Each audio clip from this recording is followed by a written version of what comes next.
تو قرآن کہتا ہے کہ شیطان تمہیں مجبور نہیں کر سکتا، زیادہ سے زیادہ دعوت دے سکتا ہے، زیادہ سے زیادہ تمہیں لبھا سکتا ہے کہ یہ کام کرو مزہ آئے گا، بس۔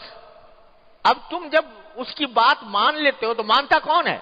تو تمہارا نفس امارہ، یہ نفس جو گناہوں کا حکم دینے والا ہے وہ مانتا ہے بات شیطان کی، اور جو آگے ڈٹ جائے کہ نہیں ہزار کا ہے شیطان لیکن میں نہیں مانتا اس کی بات، تو وہ شیطان اس کے آگے بالکل ڈھیر ہو جاتا ہے۔ تو ان النفس لامارۃ بالسوء، یہ نفس ہے جو انسان کو برائیوں کا حکم دیتا ہے۔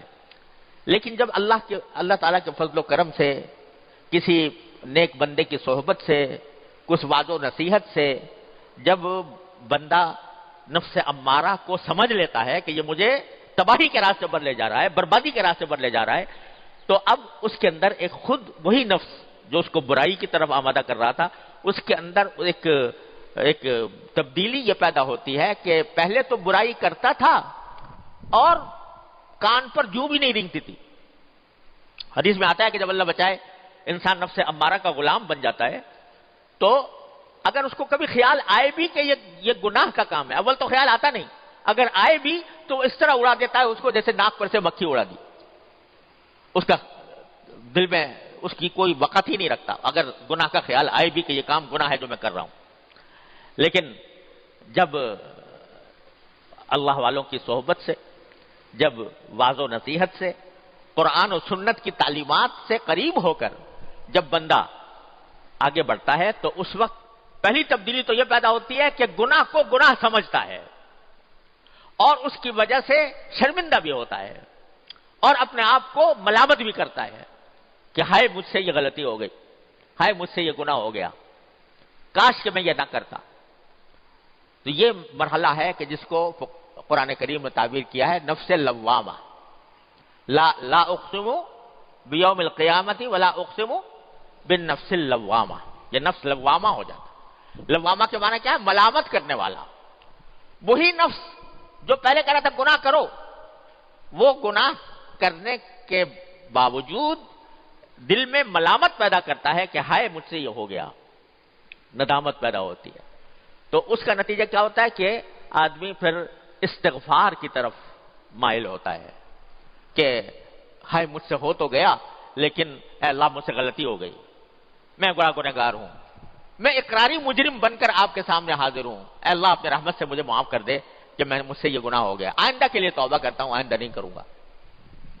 تو نفس لوامہ جو ہے وہ انسان کو نفس امارہ کی گرفت سے رفتہ رفتہ چھڑاتا ہے، رفتہ رفتہ چھڑاتا ہے۔ کس طرح چھڑاتا ہے کہ وہ آدمی جو ہے اس کے دل میں اب ندامتیں پیدا ہو رہی ہیں، پشیمان ہو رہا ہے اور آہیں بھر رہا ہے، اللہ کے سامنے بیٹھتا ہے تو رو رو کر اس سے مانگتا ہے کہ اللہ مجھ سے غلطی ہو گئی مجھے معاف کر دے، یا اللہ مجھ سے غلطی ہو گئی مجھ سے معاف کر دے، استغفار کرتا ہے۔ استغفار کرنے والا سمجھ لو کہ الحمدللہ نفس امارہ کی سلطنت سے نکل آیا، اب وہ اس کے دل میں ملامتیں پیدا ہونی شروع ہو گئی ہیں، اب اس کے دل میں ندامتیں پیدا ہونی شروع ہو گئی ہیں، اور جتنا ندامت کرتا جائے گا اتنا ہی اللہ تبارک و تعالیٰ کے قریب ہوتا جائے گا، جتنا استغفار کرتا جائے گا اتنا ہی اللہ تعالیٰ کے قریب ہوتا جائے گا۔ استغفار اور توبہ ایسی چیز ہے جو بڑے سے بڑے گناہ کو پانی سے دھو دیتی ہے۔ اس واسطے نفس لوامہ ہے تو یہ بہت غنیمت بات ہے۔ اگر گناہ کو گناہ سمجھ رہا ہے، اس پر نادم ہے، شرمسار ہے، اللہ کے سامنے استغفار کرتا ہے تو الحمدللہ سمجھو انشاءاللہ قدم بڑھ رہے ہیں، آگے کی طرف بڑھ رہے ہیں۔ یہ نفس اب لوامہ ہو چکا ہے۔ اللہ بچائے بری بلا یہ ہے کہ چوری اور سینہ زوری، کہ آدمی گناہ کرے اور اس گناہ کو صحیح سمجھے، کوئی دوسرا اگر ٹوکے بھی تو کہے گی تم دقیانوسی باتیں کر رہے ہو، تم پرانی باتیں کر رہے ہو، اب تو زمانہ بدل گیا، اب کے حالات بدل گئے، اب وہ تم ہمیں 1400 سال پہلے کے زمانے کی طرف لے جانا چاہتے ہو، بحثیں کرتا ہے۔ یہ ہے نفس امارہ۔ لیکن کوئی کہتا ہے بھئی ہاں واقعتاً کوئی کسی نے گناہ کی طرف توجہ دلائی، بھئی واقعتاً ہے تو وہی میں مبتلا ہو گیا اس گناہ کے اندر، لیکن اقرار کرتا ہوں کہ یہ گناہ ہے، ندامت کا اظہار کرتا ہوں کہ یہ گناہ ہے، اللہ سے مانگتا ہوں کہ اللہ مجھے میری مغفرت فرما دے۔ تو اب یہ نفس لوامہ بن گیا. نفس لوامہ جو ہے پہلے تو ملامت پیدا کرتا ہے، گناہ تو ہوا مگر ساتھ ہی دل میں ملامت بھی ہوئی. پہلے تو ملامت پیدا کرتا ہے. یہ ملامت انسان کو مجاہدے پر آمادہ کرتی ہے بعد میں. نفس لوامہ صحیح معنی میں وہ ہے کہ جو انسان کو پھر آمادہ کرتی ہے اس بات پر کہ آئندہ نہ کروں، اور وہ اس کے لیے مشقت مجاہدہ کرتا ہے. مشقت دل تو چاہ رہا ہے لیکن آدمی اپنے آپ سے کہتا ہے کہ دیکھو کتنی مرتبہ مجھ سے یہ غلطی ہوئی ہے اور میرے دل نے مجھے ملامت بھی کی ہے، میں نادم بھی ہوا ہوں، میں نے استغفار بھی کیا ہے، لیکن پھر بھی میں جا رہا ہوں. آخر کوئی حد تو ہوگی اس کی، آخر کوئی انتہا تو ہوگی. اس وقت وہ آدمی ڈٹتا ہے اور یہ مجاہدہ کرتا ہے کہ نفس میرا کچھ بھی کہے، مجھے کسی لذت پر بھی آمادہ کرے، لیکن میں اب اپنے اللہ کے سامنے جواب دے ہوں. میں مشقت اٹھا کر اس نفس سے امارہ کو شکست دوں گا اور مجاہدہ کر کے محنت کر کے میں آگے بڑھوں گا. تو جب یہ مرحلہ آ جاتا ہے تو جاہدوا فی سبیلہ، اللہ کے راستے میں جہاد شروع ہو گیا، اللہ کے راستے میں مجاہدہ شروع ہو گیا، اور انسان جو ہے وہ اس پر ڈٹ گیا، کچھ ہو جائے مگر اللہ کے ساتھ اللہ کی نافرمانی نہیں کروں گا. یہ دل میں اس کے داعیہ پیدا ہوتا ہے. تو نفس لوامہ اس کو لے جاتا ہے گناہوں سے بچنے کی طرف، مجاہدے کی طرف، کہ مجاہدہ کروں گا. جب یہ مجاہدہ چلتا رہتا ہے تو شروع میں ایسا ہوتا ہے کہ انسان کی اپنے نفس اور شیطان سے کشتی ہوتی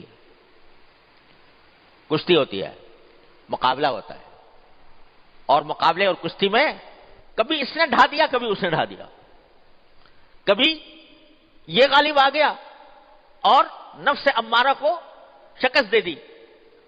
نفس لوامہ بن گیا نا، تو اب کبھی نفس امارہ کو شکست دے دی، الحمدللہ اس پر اللہ کا شکر ادا کرتا ہے. کبھی کسی وقت موقع پاتا ہے تو وہ پھر دوبارہ ڈس جاتا ہے، دوبارہ آ کر نفس امارہ حملہ کر دیتا ہے اور یہ چت ہو جاتا ہے. لیکن چت ہونے کے باوجود اس پر سینہ زوری نہیں کرتا، دوبارہ اللہ تبارک و تعالیٰ کی بارگاہ میں حاضر ہوتا ہے. یا اللہ، میں نے ارادہ تو کیا تھا، میں نے ایک مرتبہ اس کو شکست بھی دی تھی، میں نے اپنے آپ کو مجاہدہ کرنے پر آمادہ بھی کیا تھا، لیکن پھر میں مبتلا ہو گیا اپنے نفس کے. یا اللہ مجھے معاف کر دے، یا اللہ مجھے معاف کر دے. تو کیا ہوتا ہے کہ جب استغفار کثرت سے کرتا رہتا ہے بندہ، استغفار کثرت سے کرتا رہتا ہے اور مجاہدہ کرتا رہتا ہے اور کوشش کرتا رہتا ہے، تو ایک وقت ایسا آ جاتا ہے، اور ضرور آ جاتا ہے کہ اب یہ نفس مطمئنہ بن جاتا ہے. نفس مطمئنہ، یا ایتھا النفس المطمئنہ ارجعی الی ربک راضیۃ مرضیہ. نفس مطمئنہ بننے کے کیا معنی؟ کہ اب اس میں خواہشیں ہی اچھی پیدا ہوتی ہیں. اب اس میں وہ خواہشیں جو پرانی ہوا کرتی تھیں، گناہوں کی خواہش اور معصیتوں کی خواہش، وہ خواہشیں دب جاتی ہیں. یہ سمجھ لو فنا نہیں ہوتی، لیکن دھیمی پڑ جاتی ہیں، ہلکی پڑ جاتی ہیں، اور دھیمی ہلکی پڑ جانے کے نتیجے میں جو اچھی خواہشات ہیں وہ ابھر کر آتی ہیں، اور اس کا نتیجہ یہ ہوتا ہے کہ آدمی بڑا اطمینان کی زندگی گزارتا ہے. الحمدللہ میں اپنے رب کے آگے سرخ روح ہوں گا انشاءاللہ. یہ نفس مطمئنہ ہے. آخر میں جا کر نتیجہ یہ نکلتا ہے، شروع ہوا تھا نفس امارہ سے اور انتہا ہوئی آ کر نفس مطمئنہ پر. لیکن کس طرح ہوئی؟ مجاہدے سے ہوئی، کوشش کر کے ہوئی. ہاتھ پہ ہاتھ دھر کے بیٹھ جائے آدمی اور یہ چاہے کہ میں چھلانگ لگا کر نفس مطمئنہ پیدا کر لوں، یہ نہیں ہو سکتا. ان مدارج سے گزرنا پڑے گا. ان مدارج سے گزرنے کے لیے مجاہدہ کرنا پڑے گا، اپنے آپ کو تیار کرنا پڑے گا، مشقتیں اٹھانی پڑیں گی. اور اس میں اگر دل ٹوٹتا ہے تو ٹوٹے، آرزویں برباد ہوتی ہیں تو ہوں، تمنائیں پامال ہوتی ہیں تو ہوا کریں، لیکن میں اپنے اللہ کو راضی کرنے کے لیے تیار ہوں. تو یہ سارے مدارج ہیں جن سے انسان گزرتا ہے تو اس کو نفس مطمئنہ حاصل ہو جاتا ہے. اور قرآن کریم کہتا ہے کہ جب نفس مطمئنہ حاصل ہو جاتا ہے اور اس انسان کا انتقال ہوتا ہے، جب اس کو موت آتی ہے، تو یہ کہا جاتا ہے کہ یا ایتھا النفس المطمئنہ ارجعی الی ربک راضیۃ مرضیہ، یہ آواز آتی ہے باقاعدہ، یہ اعلان ہوتا ہے کہ اے نفس مطمئنہ اب اپنے پروردگار کی طرف لوٹ جا، ایسی طرح لوٹ جا کہ راضیۃ مرضیہ، تو اللہ سے راضی اور اللہ تجھ سے راضی، فادخلی فی عبادی وادخلی جنتی، اب میرے بندوں میں داخل ہو جا، اب میری جنت میں داخل ہو جا۔ تو یہ سارا کچھ جو ہوتا ہے نا بھائی، یہ مجاہدے سے ہوتا ہے۔ مجاہدہ کیا ہے؟ کہ نفس کی خواہشات کی خلاف ورزی کرے انسان اور اپنے آپ کو روکے، گناہ سے روکے۔ جب گناہ کا تقاضا پیدا ہو تو اس سے چاہے کتنا ہی دل مچل رہا ہو، لیکن آدمی زبردستی کر کے اس سے اپنے آپ کو روکے، اور اگر کبھی پھسل جائے تو فوراً اللہ تبارک و تعالیٰ کی بارگاہ میں حاضر ہو کر استغفار کرے، توبہ کرے، غلطی پر اصرار نہ کرے۔ کتنا پیار سے اللہ تعالیٰ فرماتے ہیں والذین اذا فعلوا فاحشۃ او ظلموا انفسهم ذکروا اللہ فاستغفروا لذنوبهم ومن یغفر الذنوب الا اللہ ولم یصروا علی ما فعلوا وهم یعلمون۔ کیا پیار سے فرما رہے ہیں اللہ تعالیٰ کہ جن سے کوئی بے حیائی کا کام ہو گیا یا انہوں نے اپنی جانوں پر ظلم کر لیا، جانوں پر ظلم کرنے کے معنی کوئی گناہ کا ارتکاب کر لیا، تو کیا ہوگا؟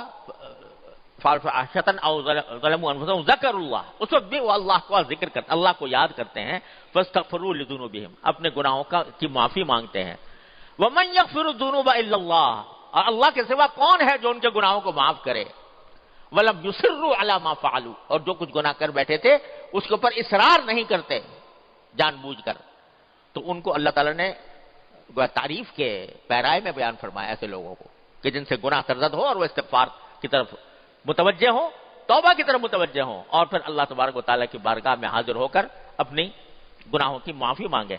جتنا اللہ کے سامنے بندہ نادم ہوگا، شرمسار ہوگا، اتنا ہی انشاءاللہ اس کو توفیق ہوگی، مجاہدے کی توفیق ہوگی، اور مجاہدے کی توفیق ہوگی تو انشاءاللہ نفس مطمئنہ کی طرف قدم بڑھتے جائیں گے۔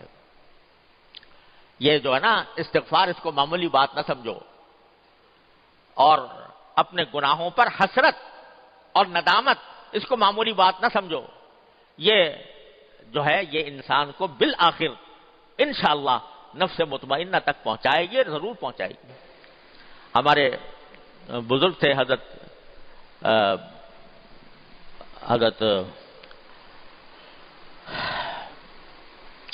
بابا نجم احسن صاحب رحمۃ اللہ علیہ، جو ہمارے کلیم صاحب ہیں، ان کے گھر میں رہتے تھے، انہوں نے انہی کی آغوش میں پرورش پائی، تو اللہ تبارک و تعالیٰ نے ان کو حضرت حکیم الامت قدس اللہ تعالیٰ سرہ کی صحبت عطا فرمائی تھی، اور ان کے خلیفہ بھی تھے۔ بظاہر تو جدید تعلیم یافتہ تھے، کوئی باقاعدہ درس نظامی پڑھے ہوئے نہیں تھے، لیکن اللہ تعالیٰ نے حضرت حکیم الامت کی صحبت نصیب فرمائی تو اللہ تعالیٰ نے ان کو خلافت بھی عطا فرمائی۔ شاعر بھی بہت اچھے تھے، ان کا ایک شعر مجھے بہت ہی یاد آتا ہے اور بڑا اچھا لگتا ہے۔ وہ فرماتے ہیں کہ دولتیں مل گئی ہے آہوں کی، دولتیں مل گئی ہے آہوں کی، ایسی تیسی میرے گناہوں کی۔ یعنی جب یہ آہوں کی دولت مل جائے کہ آدمی اللہ کے سامنے آہیں بھرے، یا اللہ میں مبتلا ہو گیا ہوں، آہیں بھرے، تو اس آہیں بھرنے کے نتیجے میں کیا ہوتا ہے کہ وہ گناہوں کی جو ظلمت ہے اس کو اللہ تعالیٰ رفتہ رفتہ کر کے دور کر دیں گے۔ تو دولتیں مل گئی ہے آہوں کی، ایسی تیسی میرے گناہوں کی، یعنی اب گناہ جو ہے میرا کچھ بگاڑ نہیں سکتا، کیونکہ مجھے استغفار کی دولت مل گئی، توبہ کی دولت مل گئی اللہ تبارک و تعالیٰ کے بارگاہ میں۔